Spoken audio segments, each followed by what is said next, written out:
Welcome everyone back, but today we're calling it to an extremely exciting episode of Q&A with Sharon's son George.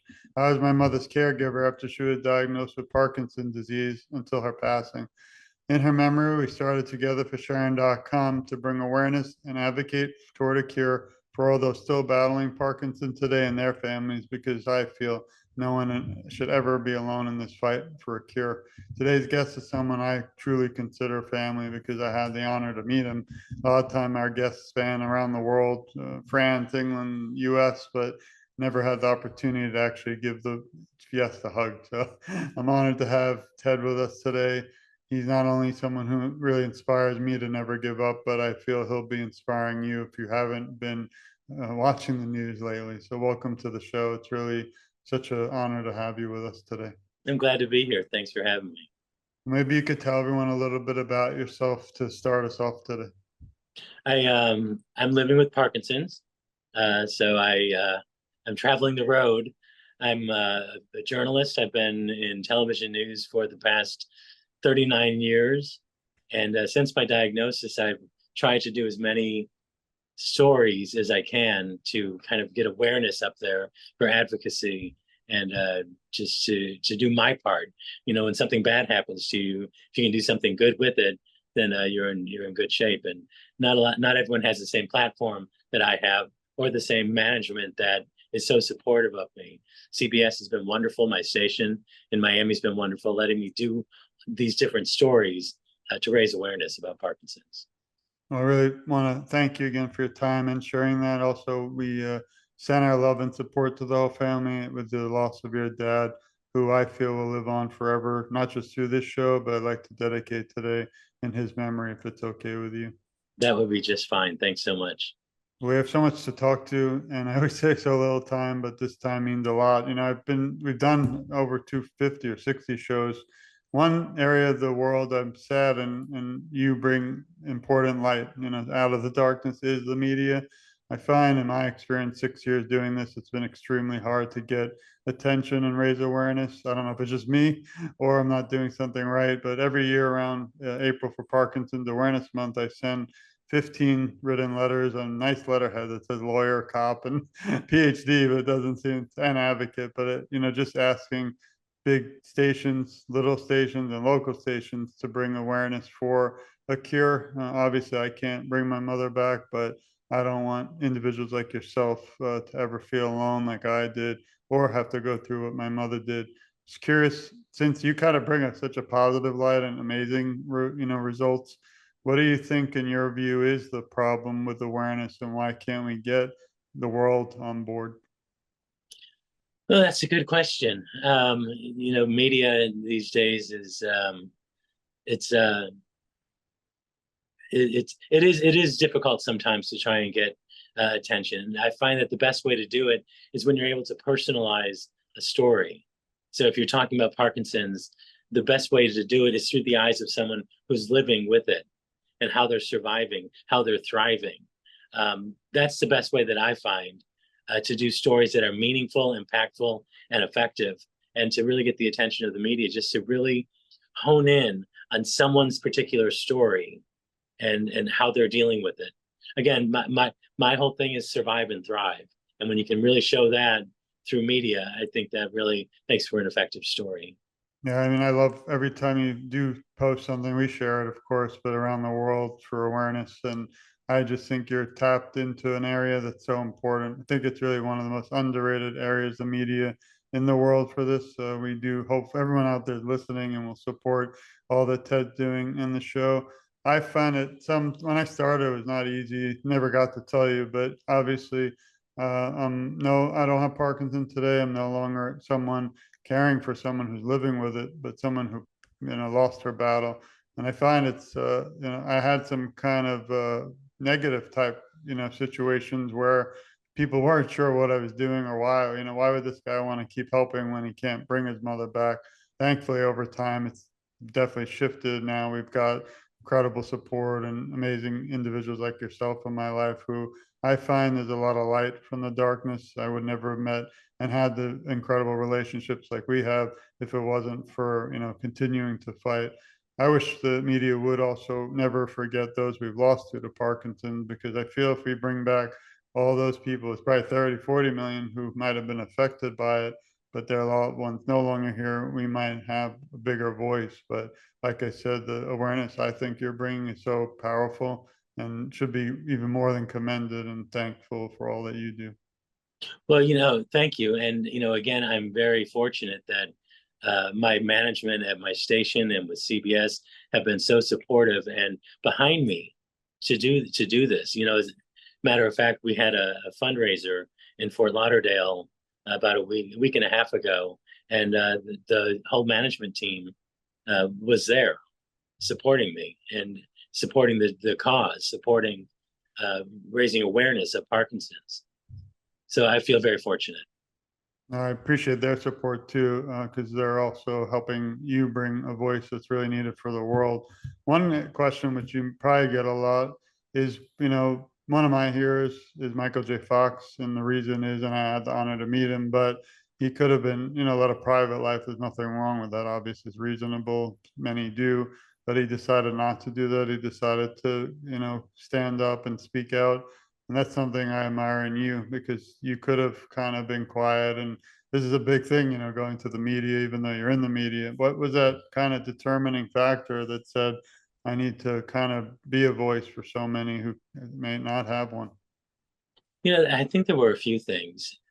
Uh, I have like I said before, I have a platform that not many people have, and I feel an obligation to use it correctly, use it for something good. I mean, I think in media we get a lot of people commenting on how everything's bad news. Well, Parkinson's is bad news, but people living with it, how they're living with it, raising awareness, that's good news. That's helping. That's doing your part to help in the community. So that's kind of my thought process behind it.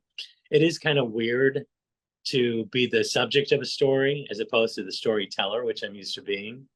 But I certainly will say that I've found that the attention that it's got from the public has been really pretty wonderful. I mean, people come up to me on the street and say, "Can I give you a hug?" Or they say, "I'm praying for you. I'm rooting for you." So it is raising awareness, and it also, I hope, is letting people know that they're not alone. Because when I first got my diagnosis, I mean, I'm in I've been with my husband for 28 years, and he's extremely supportive. But to get someone who knows exactly what I'm going through is so important. And that's one of the things that I kind of stress as well, to have a peer you can reach out to, have someone you can reach out to who is living with Parkinson's, talk to them, and be able to get their perspective on how they go about life. It's great to have your doctor and neurologist, give you all the medical information, but we need the life information and how you go forward and how you manage. And we send our love and support to him too, for helping you be such an incredible advocate for so many. This must be weird because usually you're the one interviewing. I had the honor to be live at an interview with Parkinson's Foundation Moving Day this year, and my favorite is the picture we have together. And I was in shock when we met, because I was so excited to have just known you, and then to meet you meant the world, and to get the moment to speak. But what is it like to kind of, be at the other end of the interview? And if you ever need anyone to share, I'd love to share my mother's journey someday also with you. But, what's it like kind of being on the other side? I know you probably want to run this, and I probably would rather you do too, because you're the professional. It is sometimes a little bit nerve wracking when someone's asking questions and you don't know what the questions are going to be. Here it's only love for this show. Yeah, I know there's no trick questions, so I appreciate that. No, I guess it's putting your life out there, putting everything out there, which I'm okay doing for this. I do video blogs or video journals where I just kind of talk about what's on my mind, and it's different than what I do in media, because in reporting I talk about facts, I talk about stuff that I'm reporting on. When I'm doing these video blogs, I'm talking about me and my life and what's happening with me. And I've found that actually helps me to kind of get things off my chest.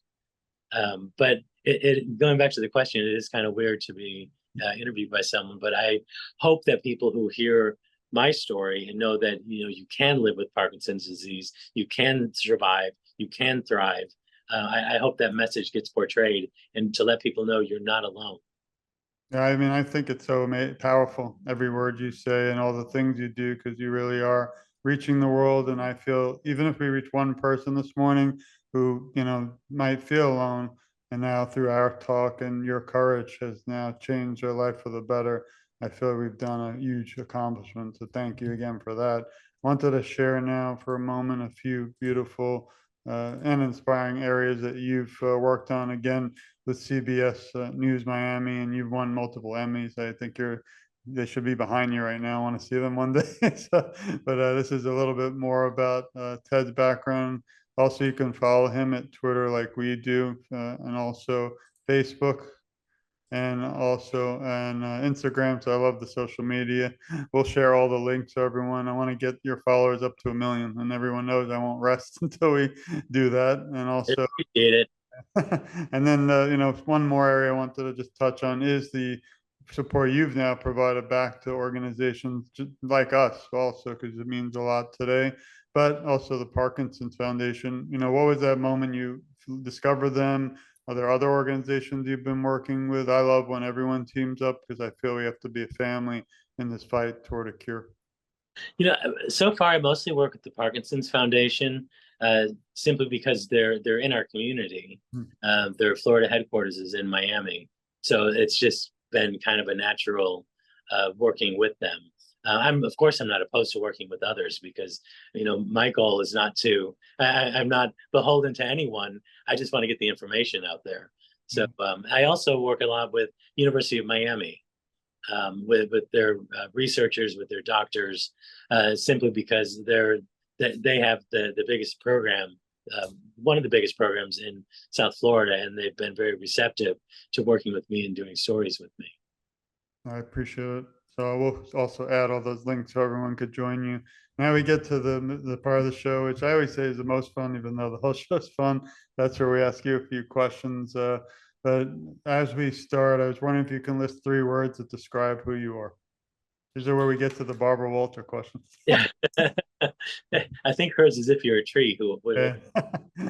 Um, okay, let's see. I would say I strive to be kind. I strive to be honest, and I strive to be a true friend. Thank you. And what is this one? Sometimes it's tough because there might be many, but what's one moment or most memorable moment that stands out through most of the work you've done so far with advocacy? I know exactly the answer to that. When I was initially diagnosed and I did my initial story, I was out on a story and I went into a restaurant in Fort Lauderdale and I asked the manager, "Hey, can I go and talk to people in your restaurant just to get a kind of man on the street, person on the street interview?" And she said, "Sure." And I said, "Well, let me get your phone number." So when I put my phone in my hand to get her number, I started to have a tremor, kind of like having now. I started to have a tremor. She touched my hand and said, "You're okay." And I said, "Excuse me?" And she said, "You're okay. I saw your story. You're okay." And I thought, wow, that was someone who actually reached out and physically touched me with such warmth and such kindness that it really touched me. And I ended up doing a story on her. She told me that because of my story, they got her father checked for Parkinson's, because he was having tremors. So that right there just encompasses all of it. Yeah, that's a beautiful moment. I hear a lot of stories where people will speak and things, but that one is really touching. I And, appreciate it.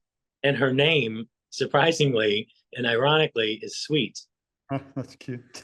Well, we send a love to Sweet if you're listening, and thanks for they always say if you're positive to one person in your life, even especially not even, but a waitress or someone out in the field of out in the community, then they are nice to the next person. It kind of becomes a trend, and we need more of that in the world every day. What are some of the ways you're, doing to combat Parkinson's? Because I see you don't sleep like me, and you're always out there. I love the traveling. I live through you since I have to work so much also. But, what are some of the ways that you are using to combat Parkinson's? I exercise a lot. That's what I was told initially. You have to sweat. You have to sweat every day. And I've been exercising every day, except I have a back problem at the moment, so I can't do what I normally do, but I'm still walking a lot. I'm still doing light weights. I'm doing whatever I can. I do rock steady boxing, not right now with the back problem, but I'll be getting back to that soon. So I've been following the roadmap that's been laid out for me by the medical experts. Sorry to hear about the back. As you might know, I've had 4 back surgeries. I actually had an epidural the day or two ago. So right now it's like heaven, but I don't know how long it's going to last. So the next area is something you mentioned earlier. It means a lot to me. You really are the face for CBS Miami and Parkinson's awareness, but I always like to take a behind the scenes look at the people in your life who aren't really usually on the camera and send a thanks to them and a hug virtually, hopefully one day live. But who is the person or people that helped you during some of the tougher times? I was a caregiver, are there also any tips that you could give to caregivers? My husband is my my husband is my support. He he will move mountains if he needs to. There is nothing that he won't do to make sure that I'm okay. He goes to doctor's appointments with me. If I'm feeling kind of down some days, he boosts me up. Um, I'm very fortunate to have him in my life. His name is Dave Geraci. And he has been just my rock solid core, which I so appreciate. And, also I find my coworkers and even my competitors, reporters and photographers, when I'm out in the field, they are so important to me because they're always asking, "Are you okay? How's everything going?" Um, they're they add that little bit of knowing that you're not alone because they're asking about it, they're talking about it, and they're making sure that I'm okay. So in terms of support, I'm very fortunate with the support that I have, and my coworkers. Like I said, after doing some of the specials, they've come up and said such kind things, and I've kind of fallen in love again with my coworkers, who I never fell out of love, but really to feel their warmth and kind of wrapping their arms around me, literally, it's pretty wonderful. I want to again thank them for their support to help you being the incredible advocate and friend to so many today. If you could go back in time or even today and met someone, either in the Parkinson's community or someone who might have been an advocate, who would that be? Like, who would you want to interview? If you had the opportunity to speak to someone in awareness, whether in the past, present, or even future. Michael J. Fox. I find him so incredibly inspiring. Um, and him being in the spotlight as an actor while he was actively going through tremors and going through all the symptoms of Parkinson's. I really would like to speak to him. I would love to ask his opinions on so many things. My wife and I actually mentioned it this morning before we met. And you kind of, remind me of him a lot because I feel that both of you stood up, when you didn't have to. And that's what makes to me a hero. I was wondering who your hero might be. Well, being that my dad just died, Yeah. he is 99 years old. He was a war hero from the World War II, lost both legs in Vietnam. I look at him as a true American hero. Well, thanks for his service because we will never forget. And thanks also for all that you do. I was wondering, I know you touched on it, but what other ways can, since we're both actually in South Florida, do you think we could promote more awareness around the world? Because we're trying our best in South Florida, but I still feel, I try to do this 24/7, as everyone listening knows, you probably know. But there's some days I wake up, I feel like I'm failing because I'm just not reaching, even these shows, like we don't do it for likes or all that. If we get 1 or 2, I'm thrilled because that could change the world for that person. But not seeing the viral type stuff I feel we need. I don't accept money. We never will. We don't do it for that. We just want to cure. But you're an expert for me in the media, and I know I'll probably ask you the same question as long if we know each other 20, 30 years. But I just frustrating sometimes. I wrote a book on it. I'll probably have to send you a copy, but it's called The Sun. It's called The Seat, an Empty Seat at the Table. And sometimes I felt with the community, even though I love it 99%, there's always 1%, I guess, in every field that just I don't feel like I have a seat at the table of conversation, which is why we started Together for Sharon to build our own. and it's become, I thought we'd have 3 people see it. We've had over 50,000, which is really just helps me to feel like my mother's still being remembered.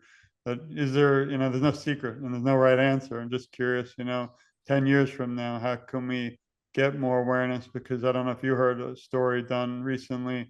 It was kind of saddening. We have about 1.2 million people in the US, 10 million worldwide with Parkinson's today.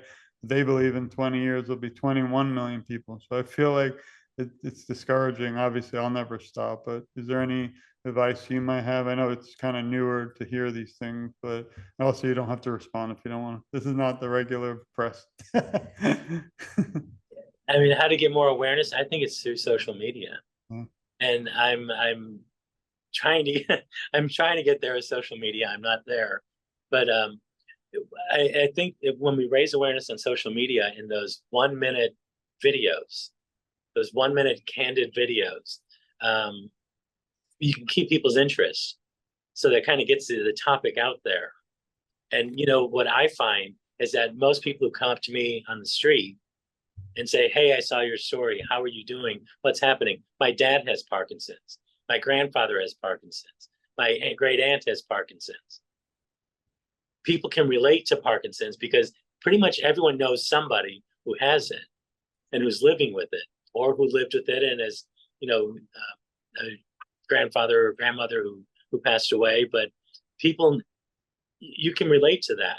And then also, I think when you're able to really share someone's story, their honest, raw story of how it's impacted their life, I think that brings awareness too.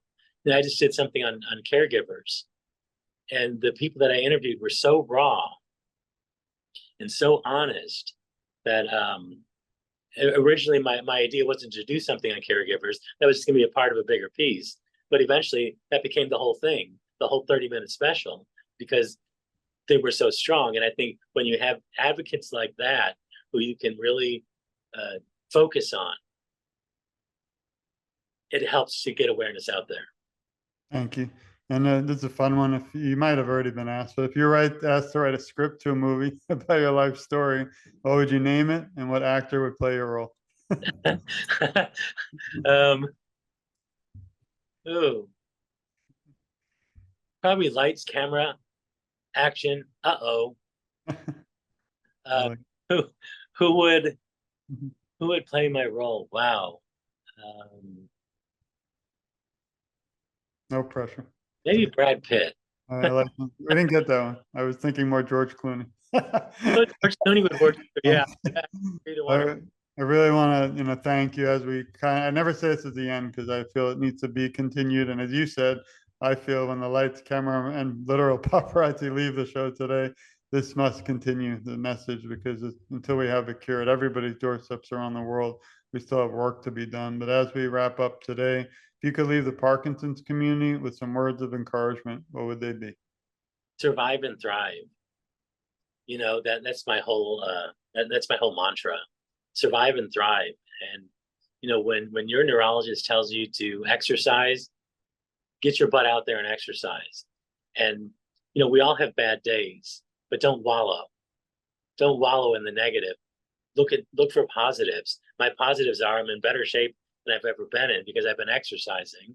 I'm losing weight because I've been exercising, and I'm doing what I'm supposed to do. So, if I'm doing all my exercising, hopefully I can slow the progression. I can't stop it, but I can at least slow it and do my part to try and make a difference in my own life.